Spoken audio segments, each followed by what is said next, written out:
Well, thank you, Tyler. Can everyone hear me okay? Yeah. You know, I'm just a nobody. Just a quick introduction. Yeah, I'm a nobody. So my name is Greg Cloud. I live in Oklahoma City.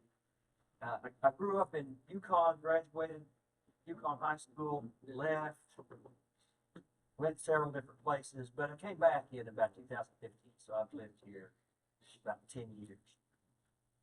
Uh, I'm retired. I worked 41 years for, it was Conoco and then Conoco Phillips and then Phillips 66. So it's in the oil and gas industry, but I'm not an oil and gas engineer. I just did IT type stuff. So I was a nobody at a big company. That's all it was.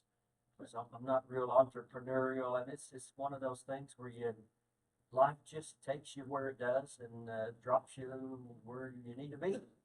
So that's just kind of what way it worked out for me. I've been married to my wife Jane for 42 years. We've got 3 kids, 3 girls. 2 of them live in the city, 1 of them lives in Houston. And I've got 4 grandkids. Oh, 3 of them are girls, but finally I've got 1 grandson. Grandson. Yeah, and I've got another grandkid on the way, and it's going to be another little girl. So I'm just surrounded by girls. I'm glad to be in a room where there's a lot of testosterone because I really need that. I attend and worship church at Cherokee Hills Baptist Church in Oklahoma City. We've been there since we moved back to Oklahoma City. So when Tyler asked me to do this, I'm thinking, yeah, okay, I can do this, but I'm just a nobody. Why would anybody want to hear what I had to say? So I wrestled with that for a few weeks after Tyler asked me. But God can use anybody. He's proven that time after time. So maybe some little thing I have to say could be a benefit to you. I said, I am glad to see that. Most people here are around my age, except for at least one guy right now. So thank you for coming. I did hear someone ask you about playing baseball. So I still play baseball. Baseball is a lot of fun for me. And I hope you guys have found your baseball as you're getting older in age too. It's a lot of fun. Keeps me busy. Keeps me as young as I can be. So I want to, before I get started, I want to share a story that something happened to me that just brought me tremendous joy. So one of my daughters continually harasses me about the way I eat. Do you guys get this from your kids? Dad, you need to eat better. She would not like what I'm having this. And she's even got my grandkids ask me, Poppy, that's my granddad name, Poppy, why don't you eat healthy? I say, I do eat healthy. I don't eat that bad. But I don't eat like my daughter eats. And I tell her, I said, look, I'm 66 years old. I want to enjoy what I eat. Right. And I want it to taste good. And if it takes me down, well, so be it. That's okay. I've lived 66 years. I'm kind of happy with that. Anyway, our Sunday school class at church, we were in Nehemiah for a couple of weeks. Now, I've never spent much time in Nehemiah, but I discovered a verse, and it's Nehemiah 8:10, and it says, Nehemiah said, go and enjoy choice food and sweet drinks, and send some to those who have nothing prepared. Choice food and sweet drinks. Now, if that's not God telling me to enjoy my Snickers bar or a nice cold Coca-Cola, then I must be interpreting Scripture incorrectly. So that brought me so much joy when I was sitting in my Sunday school class reading that. So I shared that with my daughter, and she didn't think it was quite that funny. So that same daughter that harasses me about what I eat, she asked me a question. She's always asking me these thought-provoking questions that I don't really want to spend time answering. But she said, Dad, who's the most generous person you know? Well, I hadn't really thought about it. generous people. I mean, that requires some time to think about. I hadn't thought about it much, but I gave some thought. Then I gave her an answer, and it, then I just had to, after she'd asked and I'd answered, then I had to just work with it for a while and try to figure out, okay, what is generous and how do you measure? So what I came to is generous is more of something than is expected or necessary. So like Mr. Cole, he gave a generous donation to the local Humane Society, more than was expected or necessary. Or one of my favorites, I like a generous helping of whipped cream with the cherry pie. You know, the more cream the better. It's more of something that's necessary or expected. But what does the Bible say about giving and generous giving? So there are several passages and parables that talk about giving, but it's really along the lines of what is expected. But to be generous in giving, you've got to go beyond what's expected or even what's necessary. So as I think about generous giving, I think about it in kind of three different ways. So the first one is money or property, and then I think about it time, and then I think about skills. So the money and property, that's pretty easy. I mean, that's tangible, and you can put your hands on it, touch it, you can feel it. You have to get it in order to give it. So that's pretty simple. And there's many passages in the Bible that talk about giving of money. In Genesis, Abraham gave a tenth of what he owned to Melchizedek the priest. In Luke, when John the Baptist was baptizing the people for the repentance of their sin before Jesus was here, but before Jesus' ministry, after the people had been baptized, they said, "What should we do now?" They've been baptized. What should we do now? And John said, "The man with 2 tunics should share with him who has none, and the one who has food should do the same." So it's giving of the property, giving of what they have. So for me, as a kid, when I first started getting allowance, I remember I got a quarter on Saturday morning. My parents, they told me that you need to give 10% of this to the church. And that's what is expected of you. So my parents instilled in me tithing, giving of what I get.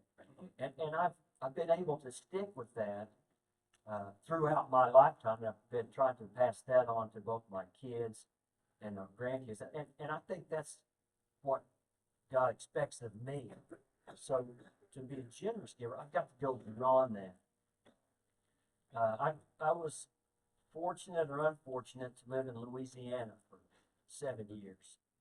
And very interesting. Matter of fact, Tyler came down and I met him in Louisiana when he was there.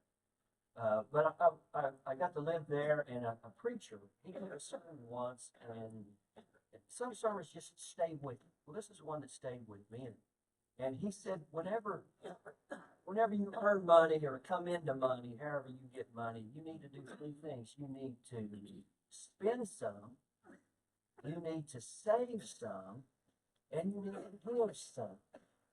And at the time, the saving and the giving wasn't a real problem for me. Spending was.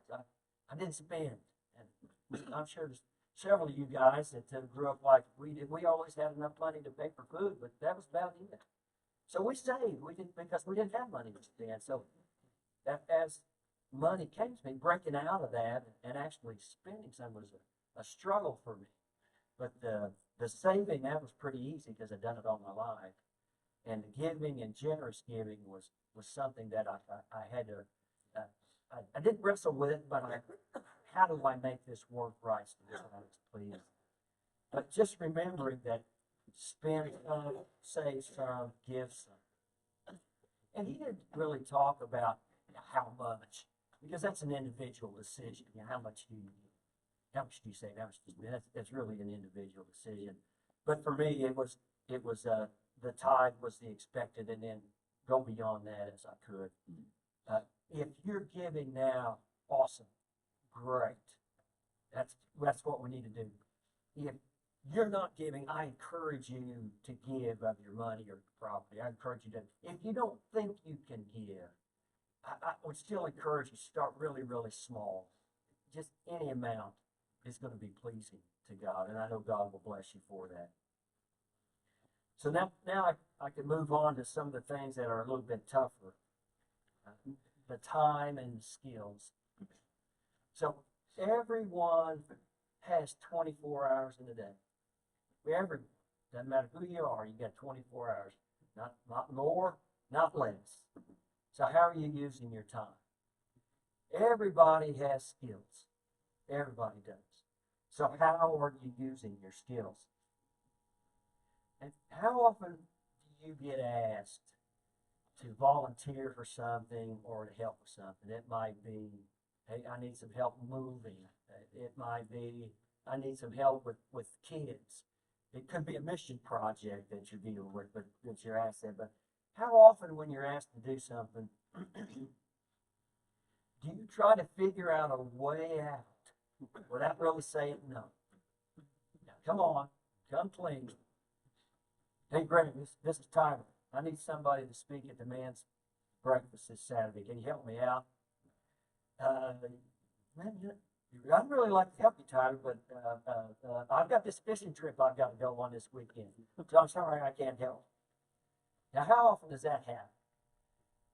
I find myself in the,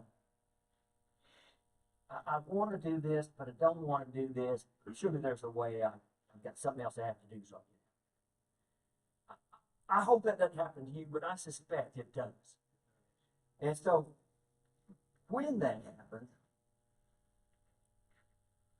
but what I want to do, I want to give you a couple of ideas that might help you when you come into that particular situation. So the first thing is, put your yes on the table. Instead of when they're asking you to do something, figuring out a way to get out of it, have your yes on the table so you can figure out how you can help. I know I do this with my grandkids. My daughter's asking me to do things, and how do I get my yes on the table? Yeah, Dad, I need you to help me with this, with the kids. Yes, I can do this. Now I've got to move things around. I've got to postpone things, but I've got my yes on the table so I can help with that. So when you get asked to do things, how do you get your yes on the table so you'll have more time to actually do the things that have a longer term outcome? The second thing is, we all need time for ourselves. I understand that. We got personal tasks. We've got things to help recharge. We've got things for our own mental well-being that we need to take care of. And often those things occur either after work, after school, in between the time we're through for the day and time to go to bed in the evening. So let me ask you this. Who needs you at 4 o'clock in the morning? For those of you that don't. And if you do work at 4 in the morning, then who needs you at 6 in the evening?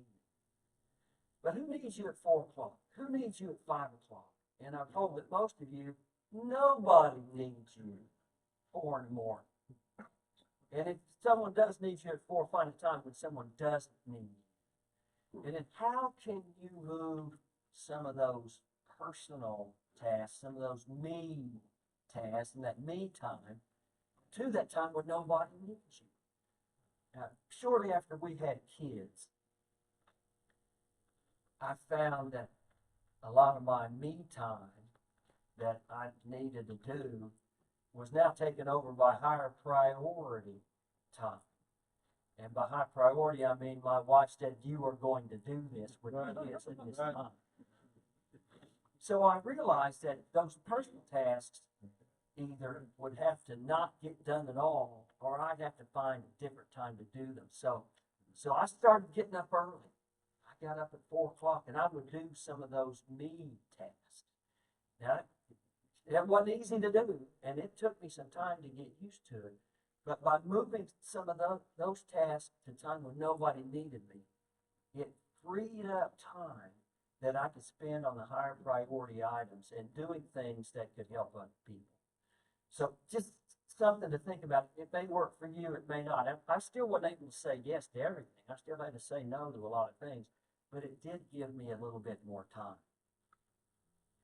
So now let me move on to skills. Everybody in this room has a spiritual gift. That's scriptural. So those are things like preaching and teaching and prophecy and service, admin, mine is service. But every believer is given a spiritual gift to help build up the church. So I hope every one of you knows what your spiritual gift is, and I hope you're using it to build up the church. But what about other talents you might have? Are you good at plumbing? You good at electrical? You good at heating air?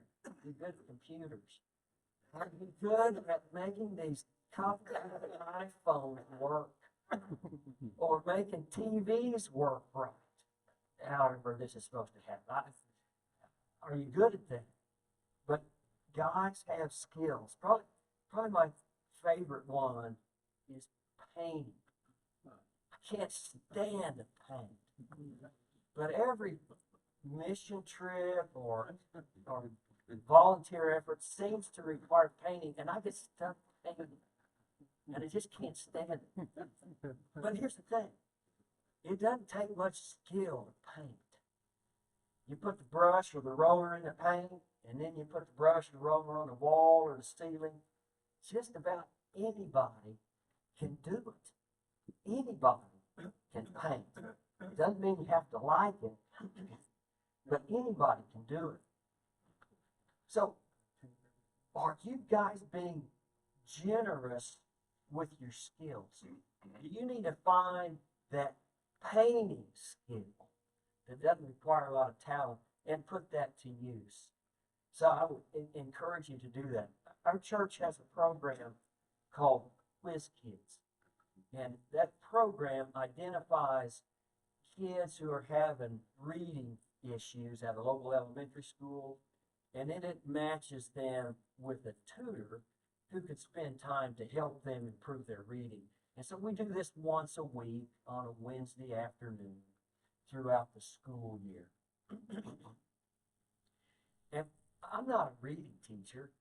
I didn't go to any school or education to teach phonics. I don't know a lot of what the teachers are teaching them now, but I know I can spend time with a fourth grader, and I can help him with his reading. And this will also allow me to build a relationship with this young man and his family, and gives me a chance to present the gospel to them. So it doesn't take a lot for me to help him with his reading. I hope you guys can find opportunities like a Whiz Kid program that doesn't require a lot of skill, but you can take advantage of your experience, and so you can help people that are in need. When I think in the Bible about what a good example of generous giving is, I get back to the Good Samaritan. You guys all know the parable of the Good Samaritan. Now, this parable was written mainly to help believers identify who their neighbor is so they can love their neighbor as yourself. That's the purpose of the parable. But it's also a very good example of giving. So it starts with a man who is beaten and robbed and left by the side of the road to die. So two people come by, and they just don't have time to mess with him. So they cross over the other side of the road and keep on going so they don't have to spend any of their time helping the guy. So then a third guy comes by and he sees that there's someone who needs his assistance. So the first thing he does is he takes time to help the man. Then he cleans and bandages his wounds, and then he takes him to a location where he can get care to be nursed back to health. He spends his money to pay for that, and then he says, look, I'll come back later and I'll pay you what's owed for any extra expenses. So, as he approached the man, he had to take time. He had to take his own time to identify and help the man. Then he had to use his skills to clean and bandage the wounds. So he spent time, he's used his skills, then he transported him into a place where he could be cared for, and he paid for the service to care for him. So he spent his time, he used his skills, and he spent his money. And so that's just, to me, is a great example of generous giving. So what I'd like to leave with you today is, how many neighbors do we have out there that may be in need of our generosity? If you could give some thought as you go about your week, you may be surprised at how easy it is to be generous with your time, your skills, and your money. And if you're like me, you'll find, well, I get more of reward for giving than I think the recipient gets from what I'm giving them. And that reward is something that does help drive me. So thanks for the breakfast. Thanks for letting me spend a little bit of time talking to you guys. And don't forget, enjoy your Snickers and your Coca-Cola.